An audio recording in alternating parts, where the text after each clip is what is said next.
Greetings, mechanics, and welcome back to Scrap Mechanic, where I've done a little bit of work outside the base. As I mentioned in the last episode, we're going to be working on something a little bit more serious in this one, and that is, we're going to be building a lift system. If you're wondering what these are, it's me measuring the distances required for the various floors, because I don't want to just make a lift that goes from one floor to another. I want something a little bit more fancy. We're going to try... emphasis on the word try, to make a lift system that will move between multiple floors and can be summoned from operated from the lift itself. So it's going to require a multi-input controller setup to actually get this whole thing working.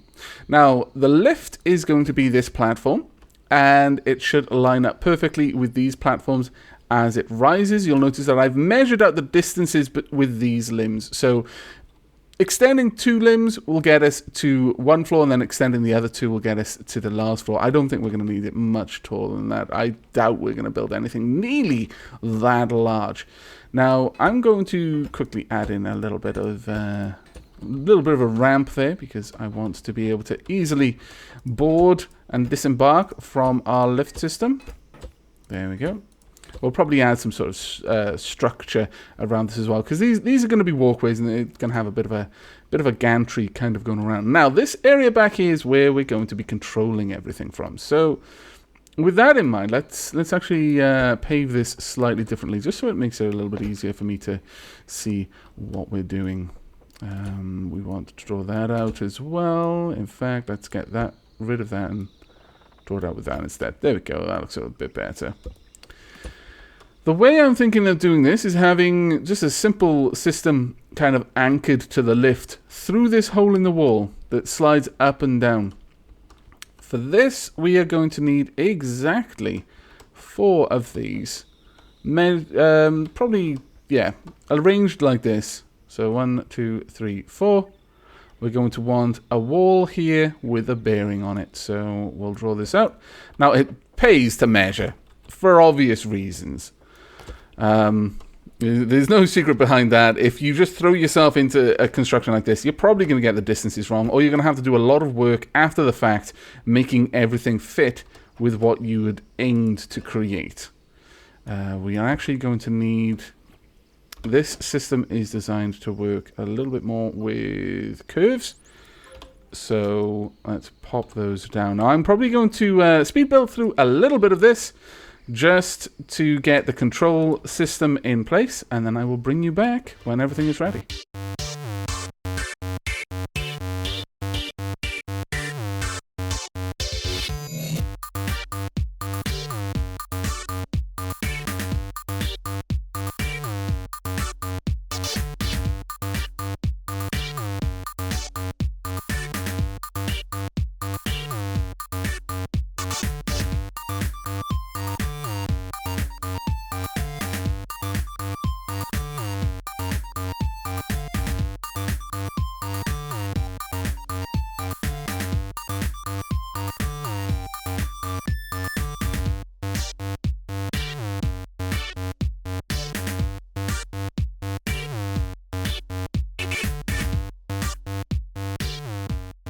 Alright then, as you can see, I've placed down a lot of controls, and we've also built out the limb and attached it with a bit of a guide system here, so this lift is going to remain quite level regardless of where it's positioned.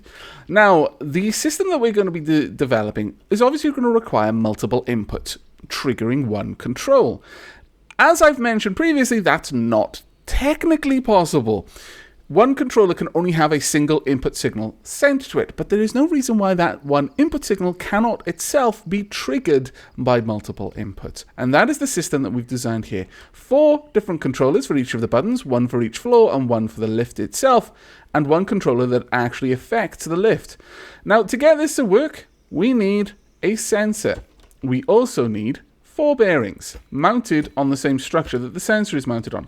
There is a trick with sensors. It can sense anything within 10 tiles. For example, it senses me right there. However, if I were to build this out, it can no longer sense me because it cannot see through the structure that it is attached to. It's effectively, you can sort of imagine it as if the sensor is an eye and the eye is completely blind to its own body.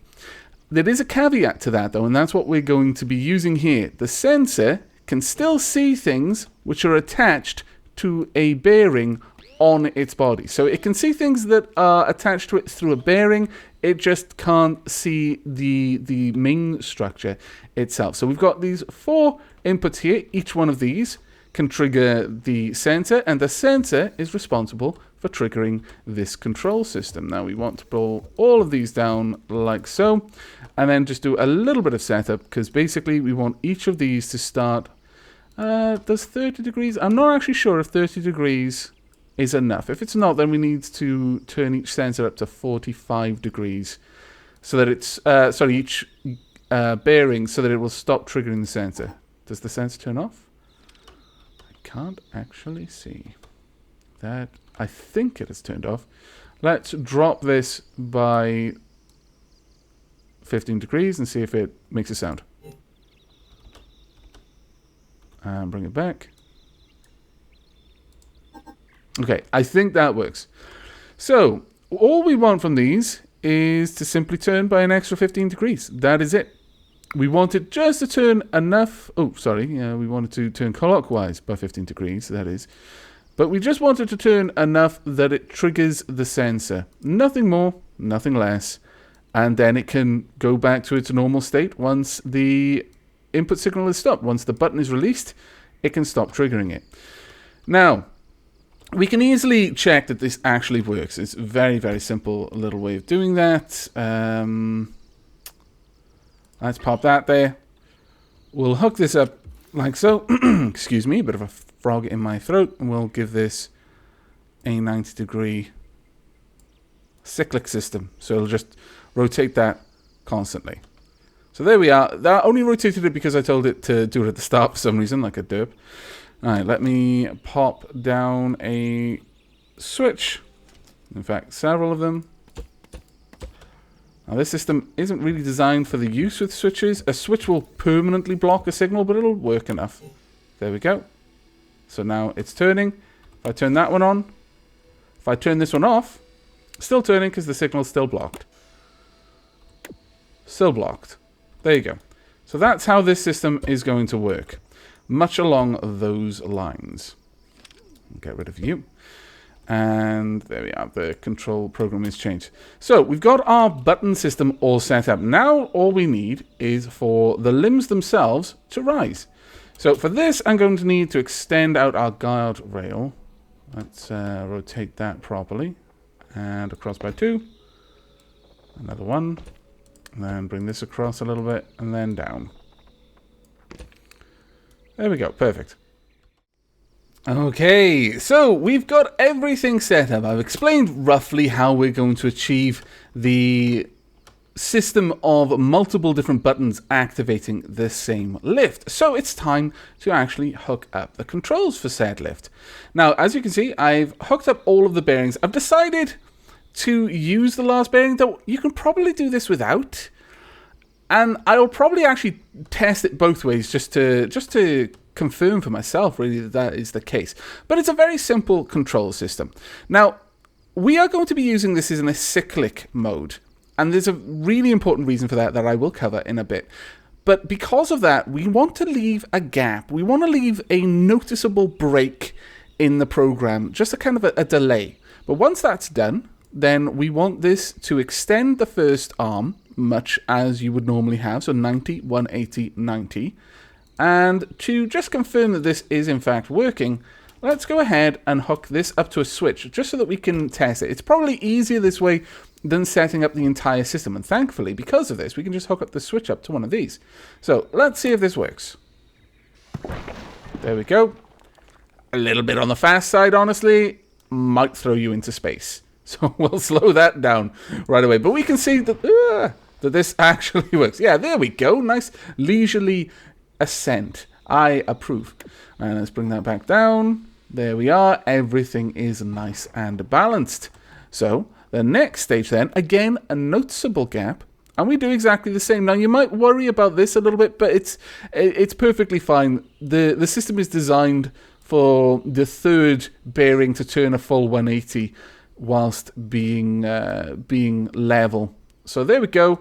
And that'll take us up to the next floor. So let's flip this switch and just make sure that everything lines up properly. There we go. First floor achieved. And second floor achieved. Ah, glorious. I approve. Right. You come on back down. The last thing we'll do is we'll just test if we need that fifth bearing hooked up. I'm actually thinking that we won't. But it might break. It might break horribly if I don't do this. But you know what? Let me just do the guardrails first. Let me get up there and we'll build up the guard properly. I'm gonna need some stairs, aren't I? I have no idea how good this character is at jumping, so we'll just have to hope. Right, okay, so this is the very top, right? We'll build out the guardrail. Oh, let me just make sure that this isn't actually attached to the mechanism. There we go. It's always where your crosshair is looking. That's the part you need to worry about. And since we're up here, we may as well prepare the platform for where we're going to be putting the button as well. The button is probably going to be about here, I think. So yeah, we'll just hook that up now since we're up here. And then we'll just drop down. Ah, that dropped down far too much. Let's get rid of you as well. So we want it in line with this, 4 up from the floor. There we go. And the same down here. It's 4 up from the floor. There we are. So we've got some nice call buttons. I'll hook them up in a moment. Right, let's pull this back down. It shouldn't be possible for this to break itself. But you never know. Physics does odd things in this game. Right, let's unhook this and see if that was actually necessary. Now it shouldn't be. This bearing should be now free turning, so it should just be able to move as it needs to maintain, to accommodate this slotting nicely into the little room that we've made for it. There we go. So everything is hooked up. Now we hook up the call buttons to each of the 3 main controls. Like so. We can get rid of you, because this one's going to be the elevator control. Let's spruce up the elevator a little bit. Again, make sure that you're looking at the elevator when you're adding these blocks initially. Otherwise, you will be adding them to the base structure, and you don't want that. It would break everything. Do we actually want that over there? Kind of do, kind of don't. Let's instead have something like this. Because that'll be quite swanky, I think. Yeah, I like it. I like it a lot. We could then have, depending on where we want to be able to move, do I want to be able to walk back here? Not really. I would actually like a wall back here. So, with that in mind, let's build this up. Just prettify it. Do what you have to do. In fact, you know what? I would actually prefer that. There we go. We've got a nice little corner section we can kind of lean against as the lift is carrying us aloft. We'll build up a nice button area as well, and we'll put it in line with the other buttons, even though we're slightly higher up off the floor. Now, if we hook that up, now this is the problem with it being on its default mode. That is not on cyclic. I'll quickly demonstrate this for you. If we hold down the button, should carry us up to the sky. There we go. Oh, it's a little bit glitchy. But if I take my finger off the button, goodbye lift. It's not really what I wanted to do. I wanted the lift to wait for me. Damn it. Let's bring it back up. I also want to be able to send it to a very specific level. Perhaps I've got some sort of project up there and I'm going to be wheeling it onto the lift. Or maybe we're in multiplayer and the upper button has been broken off. And for some reason the person up there doesn't know how to put it back on. It'd be very dumb. Really, but you know, I'm not going to judge.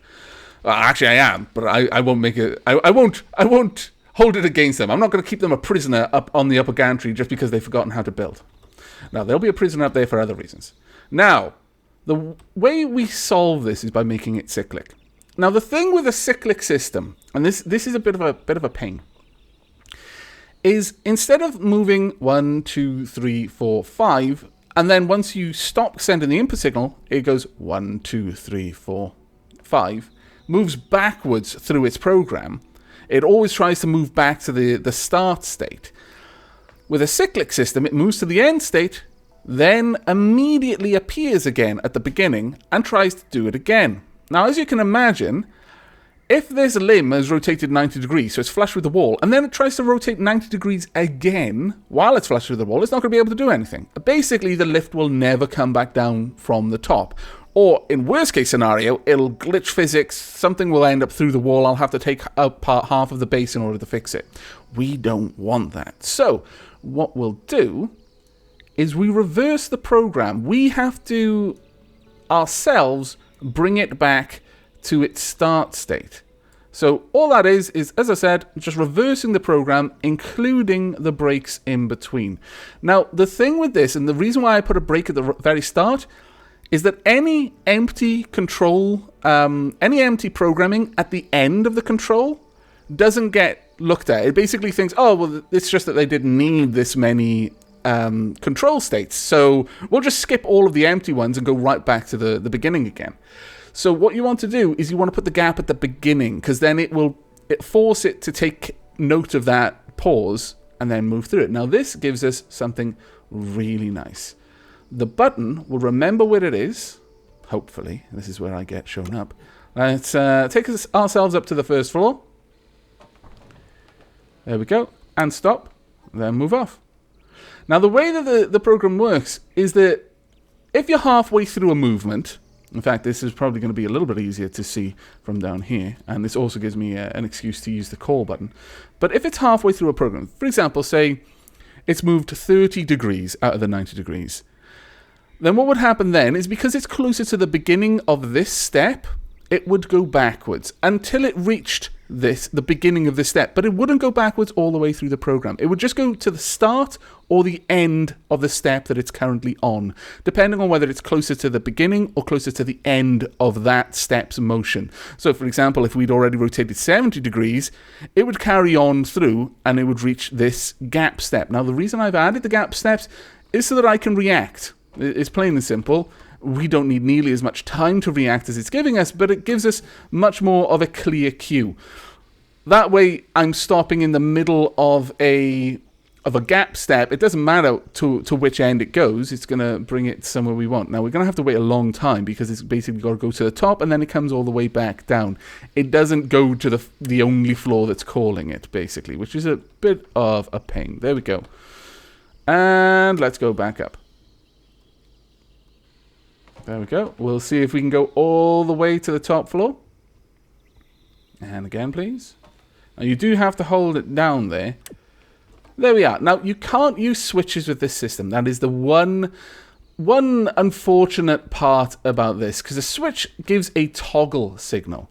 And this system can only really work with, or at least it would be so complicated to get a toggle system to work with it, it's probably not worth the amount of room and time required to set it up when you could just use buttons. I guess in a really complex system, it might be worth it because you're already using a lot of room, you're already investing a lot of time. But for a toggle switch to work with a multiple input controller, it would take a lot more finagling to get it to go, because a toggle switch will just give a single input signal. If any of these was a switch, perhaps the lift, you're thinking, well, I don't want to have to hold the button down while I'm moving up the lift the whole time, or I don't want to hold the button down when I'm waiting for the lift to cycle through like 13 floors and come back down to me. The issue there is that if you were to step away and that button was still on, if you were to fall off the lift, then it's just going to keep going. There's no way of overriding it with any of the other buttons. At least this way, when someone stops actively trying to use the lift, then it's free for any of the other buttons to trigger it. Whereas if the switch was on at any point, that's it. That switch is on. None of the buttons are going to do a blind thing because the switch is always there keeping it on. So I prefer to use buttons over switches, but there is our lift. Now we've got to decide what we're going to do with the rest of these walkways. Let's build them out at the very least. Give us something to work with. There we go. Would this come out all the way? Oh, it would. I mean, it would kind of dig in, but I don't mind that too much. We can build up the wall around that, and this gives us a nice shape to our garage, I think. I think this is going to look really nice. Now, if I'd really thought about it, and I wish I had at this point, let me bring the lift back down. I could have put another wall behind the mechanism that is attached directly to the lift platform, just so that when the lift was moving around, you couldn't see into the inner workings of the lift. Because right now, when that's up there, you can just see straight in here. What would have been clever of me, and which I didn't do, unfortunately, is if I guess I've got enough room to do it, but I'd have to rebuild the whole system. But if all of these limbs were back one, and there was just an extra block reaching out from this corner to here, and then just a wall, a false wall, running along behind it, then it would obscure all of the inner workings. And I think I probably will, off camera, do that, even though it's quite a lot of effort, because I'm going to have to rebuild the entire lift, because unfortunately the moment I disconnect any of the limbs, all of this is going to be just a free object in the world. There's no way of me reconnecting it to the system. But I think I'll do that. I'll probably push this wall back, move all of the limbs back one, and build in a false wall just to hide the inner workings. But I'm actually pretty happy with this lift. I'm really happy with having a lift that will move to multiple floors in a sequence and can be called from any floor. Yes, I need to remember I need to use the actual lift button to make that work properly. Now, in the next episode, we are probably not going to be working on the base too much. I have an idea for a monorail. Because I think at the very top level, we should have this gantry moving along the side. Or perhaps even a gantry moving along this side at the very top level. I want to leave this area, the first floor, completely clear, because I suspect that, we will have vehicles tall enough that would crash into that, But the top floor, I don't think we'll ever make something that we're going to store here that is going to be so tall that it'll bang its head against that top floor. So we'll probably build things out to a monorail station over here, because I think that would be a grand way of getting down to the planes, to the silos over there, to the launch pad. Yes. Big plans I have for this base. Gigantic plans. But that's going to be it for this episode. I hope you've enjoyed and that the lift is something that you might be able to use in your own games, or it's giving you ideas. That's all I ever aspire to do, is to be a source of inspiration. But if you have enjoyed the episode, then do let me know what you've enjoyed in the comments, or simply leave a like on the video to let me know that you'd like to see more Scrap Mechanic in the future. But until then, do take care.